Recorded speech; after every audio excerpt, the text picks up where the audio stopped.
rivers and streams that we stock with salmon, we've actually gone in and we've done a habitat survey. Both determine, one, does that stream have suitable habitat for young salmon, and how much habitat it does have. We've actually marched up every single stream and river we stock, and we've measured out the habitat. And based on those recommendations and on the number of fry that we have available, we come up with a stocking density. Smaller streams have fewer predators, but less food.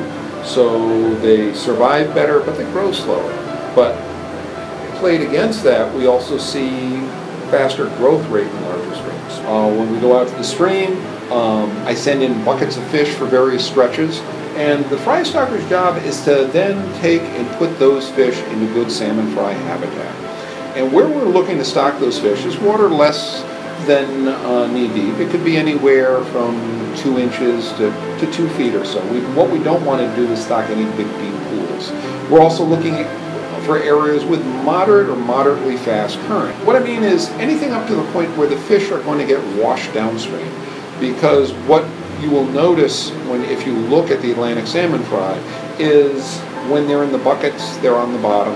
When they're in the transport truck, they're on the bottom of the tanks. When we stock them in the river, they should immediately dive for the bottom. And as long as the water's not so fast that they can't swim to the bottom, they do fine. But most importantly, we're looking for areas where the bottom of the stream is composed of gravel and cobble. Coarse gravel the size of a dime, up to cobblestones the size of a football or so. Stuff with lots of spaces in between. Because what's going to happen is the fry are going to be stocked, they're going to swim to the bottom, and they're looking to hide within all those little spaces between the rocks. That's how they avoid predators. That's how they avoid being eaten. Someone would walk through, find an area of good habitat, and stock out some of their fish. And those fish dive to the bottom, and within a couple of moments it doesn't look like anything was stocked. They've all hidden away in little cracks and crevices. What we don't want to do is stock any salmon fry in sandy areas. There's no place to hide in sand.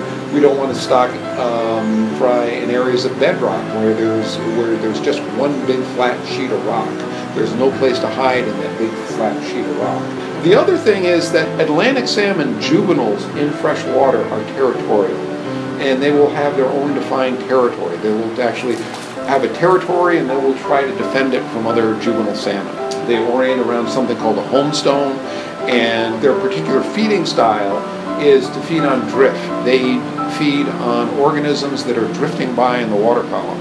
And they will sit in the eddy behind a stone and dart out of the current and snatch things out of the water as they come by. And this doesn't lend itself to lots of fish living in the same spot. So they want to defend their spot from other salmon, and so they are very, very territorial. So if we took that whole bucket of fed fry and dumped them in one spot, very few of them would survive. So most of our streams were stocked this year, and these are our top producing streams at 35 fry per 100 square meters of habitat. So we stocked at 35 fry per 100 square meters. On a typical tributary stream in the Farmington, I would expect 20% of those fish to be alive by the end of the first growing season, and 2 to 5% live to go out to sea.